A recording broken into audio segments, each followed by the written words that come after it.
It doesn't happen often that I have over 1,000 future-focused leaders in the audience. And future is a theme that is close to my heart because I spent quite a bit of time thinking about the future and especially how we can use technology to create a better world. And I could talk to you about the latest developments in AI or quantum computing, but I chose a more practical angle for this morning. Helping you find answers to questions like, why is technological innovation so incredibly hard? Why is my organization moving so slow? And what can I do to future-proof my business? And for me, future-focused leadership is about the capability of developing a long-term vision on building a profitable business that really contributes to a better world. And we need that because we live in unusual times facing huge societal problems and challenges. Climate change, pollution, an unaffordable healthcare system, food insecurities, and the list goes on.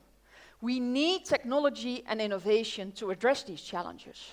The irony of the story is that many of today's problems actually have been caused by our technological inventions of the past. But I'm hopeful that we could do a better job this time. And we need solutions and we need them fast. And even though technology develops at lightning speed, it is not technology that determines the speed of change. That is people. It is about politicians, legislators, end users, and especially businesses embracing new technologies. Because it's businesses that turn technology into innovations and bring them to market. And unfortunately, this is a very slow process in most organizations. And if we look at existing organizations, what slows them down in terms of technological innovation, it's 3 key elements. Firstly, it's organizational silos. What do? We split an organization up in business units and product lines. Everybody's focusing on their own KPIs and nobody's looking at the bigger picture. The more radical innovations usually cut across those silos with costs and benefits at different parts of the organization, and therefore they almost have no chance of survival. Secondly, legacy IT systems and working processes.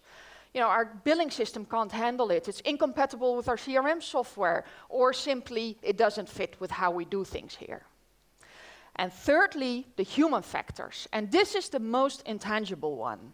So I want to zoom in a bit on that, because as a leader, you need to understand human behavior. It's very important. And my interest in the psychology behind technology adoption and resistance first got triggered about 6 years ago when I, as a technology optimist, for the very first time experienced resistance in myself. Let me give you a little bit of context. I have multiple roles in life. In one of those roles, I'm also just a mom of 2 boys, Ramsey and Jordan. And Jordan is this boy with an exceptional talent for anything digital. As a baby, he became wild when he saw an iPhone. At the age of 2, he knew how to switch Wi-Fi networks if he had a bad connection. And at the age of 3, he knew what he wanted to become in life, a YouTube star. Now, if you have children, you might recognize this. First, take your picture with mommy, then you'll get your ice cream. But in any other situation, it looked like this. Game consoles, headsets, extra batteries, iPads, you name it, and I had it with me. And even though I facilitated this as a mom, I was also deeply worried. Because I also read the newspapers telling me that the entire generation will need glasses soon. I also worry if some of the games are not too violent and what it does to the development of his brain. And how about his social skills? Does he have enough friends? So as a mom, I want to limit his screen time and force him to play outside as I did as a little kid. But I also have another role in life, as I'm here today. I speak about technology and innovation. As a professor at the Delft University of Technology, I focus on applying technology for good, and I work with corporates and startups to speed up innovation, focusing on technology's benefits. And if I look at Jordan as an innovation professional, I see something very different. I see a very talented boy that can do things his peers cannot. And I feel I should stimulate that, the development of his social skills, and I should facilitate him to become whoever he wants to be. And that's the moment in time that I realized this is rather strange. I'm one person, I'm looking at one boy. I look from two different perspectives and I see two entirely different things.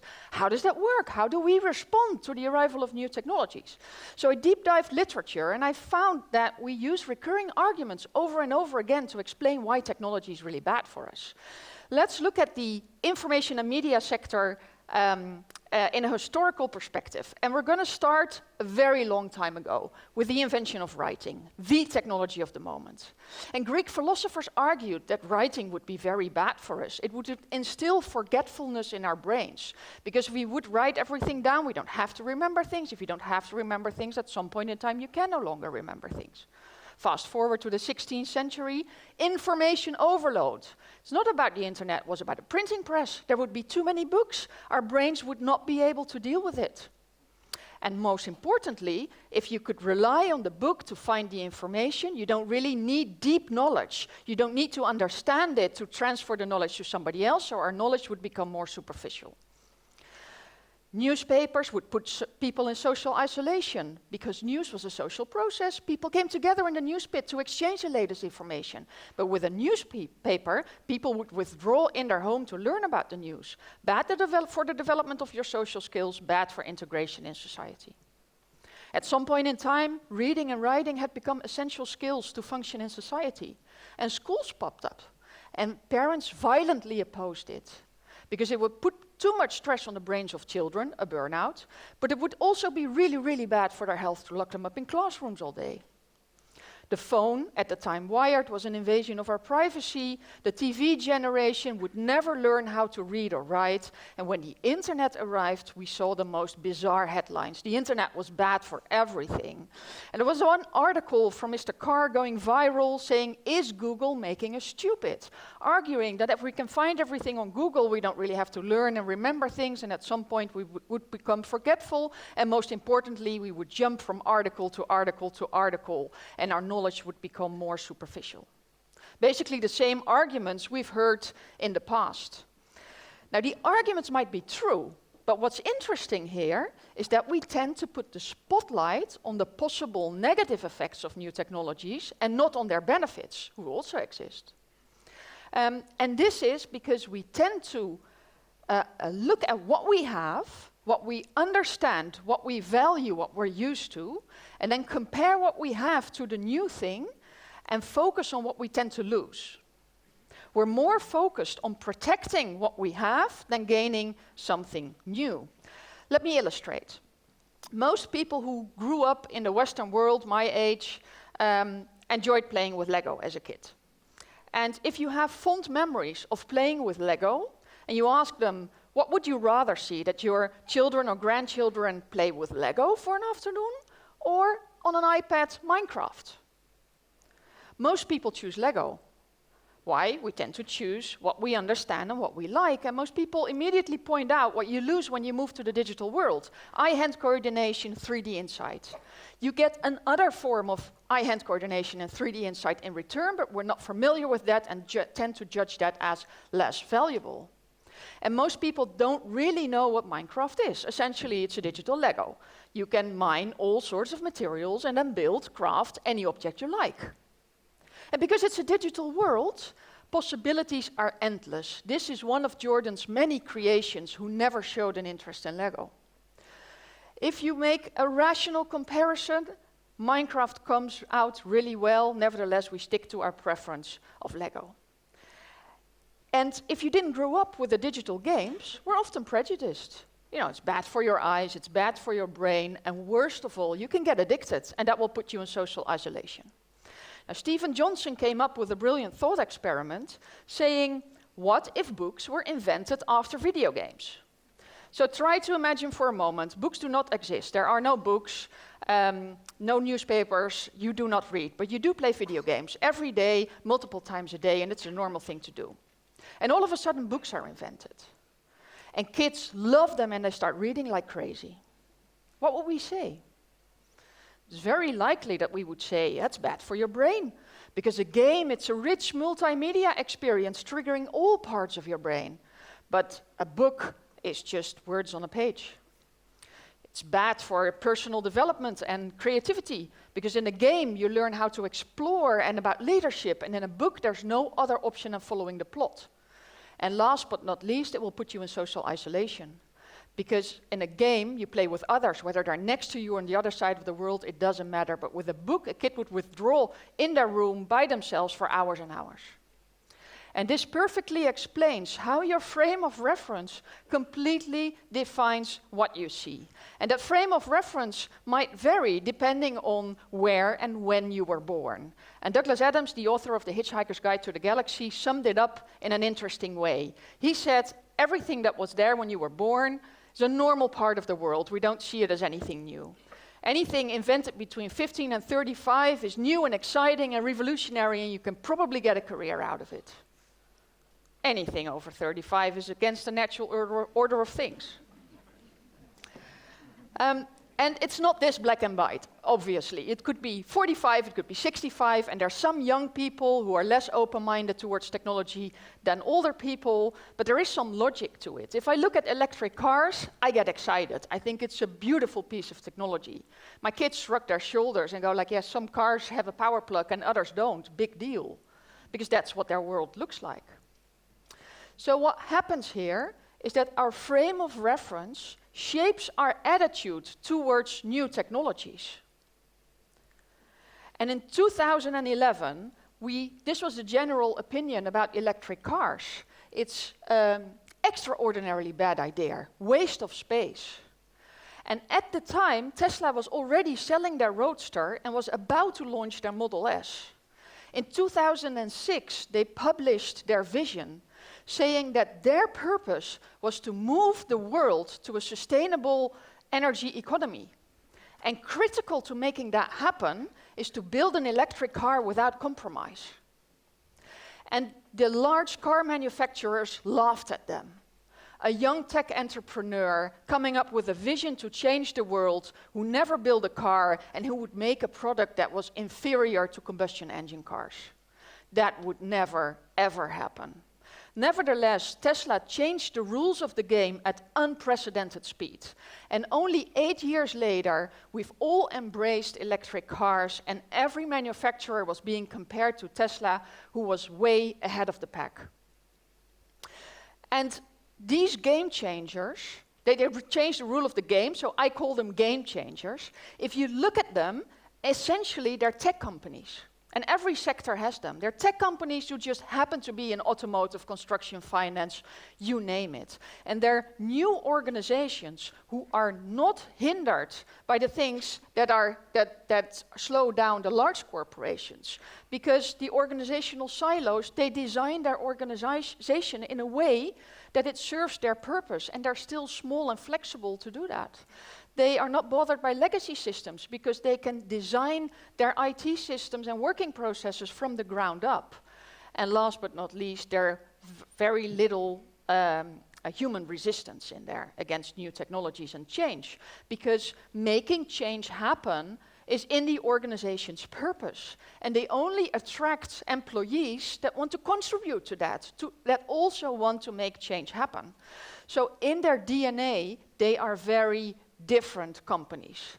Now, mind you, this is a temporary head start. Over time, they will have the same problem. So interestingly enough, I was surprised to find a Lucid car at the entrance here, because one of the Model S lead engineers left Tesla because he was frustrated that he couldn't do what he wanted to do, so he left and founded his own electric car company. Now, not everybody can be a game changer. That's clear. So what if you work in an existing organization? What can you do? There are 3 innovation strategies to increase your innovation power. And I'll use Volvo as an example to illustrate this. Now, Volvo is a traditional corporate, right? And they were really late to the party. They have always been about safety, not sustainability. But once they realized the need for sustainable transport, and they understood that the future would be electric, they fully embraced it and made it their mission to to change the entire organization and to transform themselves. So in 2017, they announced, we are determined to be the first premium car manufacturer to move our entire portfolio of vehicles into electrification. From 2019 onwards, every new Volvo would have an electric motor, mostly hybrid, but okay, it's a good start. By 2025, 50% of cars will be hybrid and 50% will be full electric, and by 2030, full electric 100%. Now, it doesn't maybe sound too ambitious, but if you have to transform an old organization, this is a huge endeavor. And to make their vision a reality, they implemented the 3 innovation strategies that you can follow. And the first one is to work with startups. They, together with 6 other corporates, they started a startup accelerator, giving them first-hand access to innovative startups, allowing them to cherry pick, to either acquire the company, become a launching customer, or become a strategic investor. The investments they do with a newly started investment fund, fully focused on startups in sustainability, digitization, autonomous driving, and electrification. And some of the startups come out of the accelerator, some do not. And their latest big investment is StoreDot, a startup focusing on extreme fast charging, giving you over 160 kilometers in only 5 minutes. Now, this is an innovation strategy to get the innovation power from the outside in. The second innovation strategy is to transform yourself from the inside out and increase your own innovation power, to reinvent yourself. And they did this to start an agile transformation. And they understood that in the past, they made physical cars and then put some software in it. But as cars would become electric, they would become computers on wheels. And you need an integrated way to develop hardware and software. So they had top management support and leadership. They invested over 150,000 man-hours in training to transform their entire way of working. And their first full electric car came out in 2020, the XC40, mind you, 8 years after the launch of the Model S. That's pretty late. And the second model came out a year later. Now, this might appeal to Volvo drivers, but for me, it's just a Volvo with an electric car and some added features. If you really want to do radical innovation and reinvent the customer experience, it's almost impossible from the inside out. So they also implemented the third innovation strategy, that is to build a new company. And Lynk & Co is an example of it. Technically, it's nothing new. The cars built on the same platform that the Volvo cars use. The innovation is in the business model. It's a monthly subscription-based car that you can easily share with the Lynk & Co community. They did the same thing with Polestar. And in both cases, they did it in a joint venture with Geely, which is their Chinese mother. And this is about creating something new, not trying to do it inside, but a new team, a new company, a new brand, and an entire new value proposition. And Volvo's strength was in having a clear vision that everybody understood, and then implementing all 3 innovation strategies. You don't have to do all 3, but it is good to realize that the 3 give you results on different levels. Working with startups usually results in new product features. Reinventing yourself will lead to taking your existing product portfolio to the next level. And building a new company will lead to entirely new value propositions. And these strategies will help you build a future-proof business in a world where technology disrupts and change accelerates and societal challenges force us to rethink the playing field. So my question to you would be, what is your game plan? What is your long-term vision for building a profitable business that also makes a positive impact on society and our world? Because if you have this long-term vision, you are equipped to innovate your business and shape the future. Thank you very much.